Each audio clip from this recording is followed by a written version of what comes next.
और जो सबसे ज्यादा जिस व्यक्ति ने मुझे प्रभावित किया पिछले दिनों में वो है राहुल गांधी।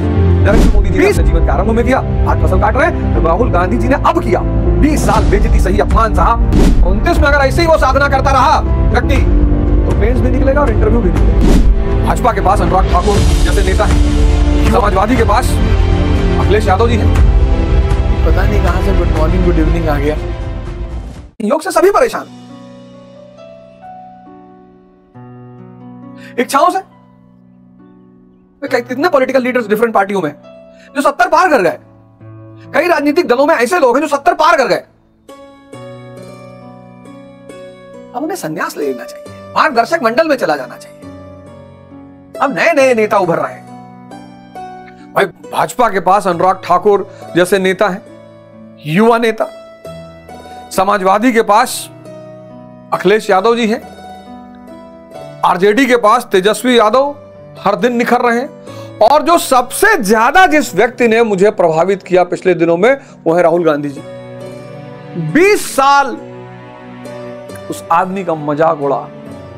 एक समय ऐसा आया जब उस आदमी ने संसद में कहा कि हां मैं पप्पू हूं। जब मैंने वो सीन देखी मैंने कहा दो बातें हो सकती हैं।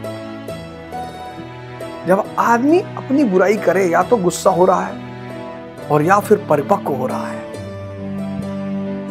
अपनी बुराई करना सबकी औकात नहीं है। जिस दिन राहुल गांधी जी ने कहा था हाँ मैं पप्पू हूं, उसी दिन मैंने कहा था या तो ये आदमी परिपक्व हो रहा है और या विक्षिप्त हो रहा है। और 2024 के इलेक्शन ने साबित कर दिया कि वो आदमी परिपक्व। आप देखिए आपके सामने दो लोग हैं, संघर्ष करना पड़ेगा, बचोगे नहीं। नरेंद्र मोदी जी ने अपने जीवन के आरंभ में किया, आज फसल काट रहे हैं। राहुल गांधी जी ने अब किया 20 साल बेइज्जती सही, अपमान सहा। कई बार तो हम ही ने कमेंट किया, लेकिन वो आदमी साधना करता रहा,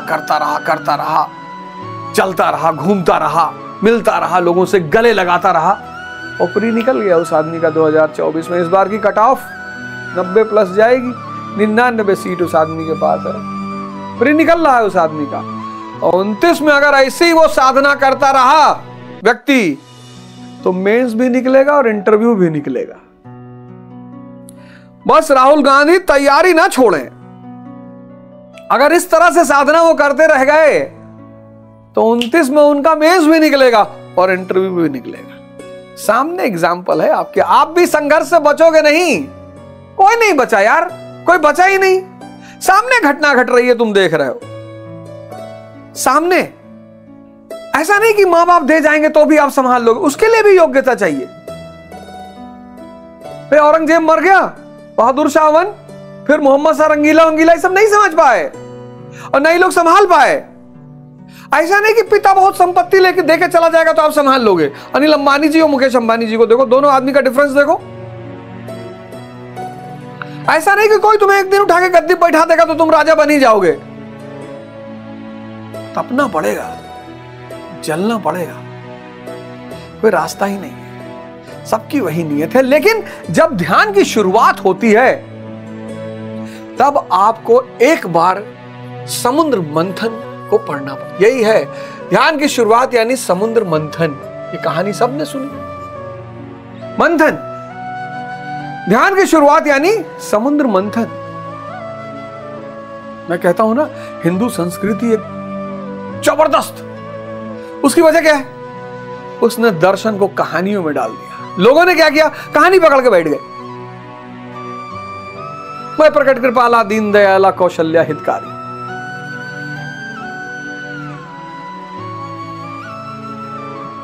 भगवान प्रकट कहां होता है? हृदय में। किसके लिए? कौशल्या, जो कुशलता के मार्ग पे चल रहे हैं उनको दिशा दिखाने के लिए। यहां सब जन्म लेते हैं, लेकिन ईश्वर प्रकट होता है हृदय में। अब आपने समुद्र मंथन की कहानी सुनी। समुद्र मंथन, देवता और असुर शुरू किए। देवता कौन? Positive forces. असुर कौन? Negative forces.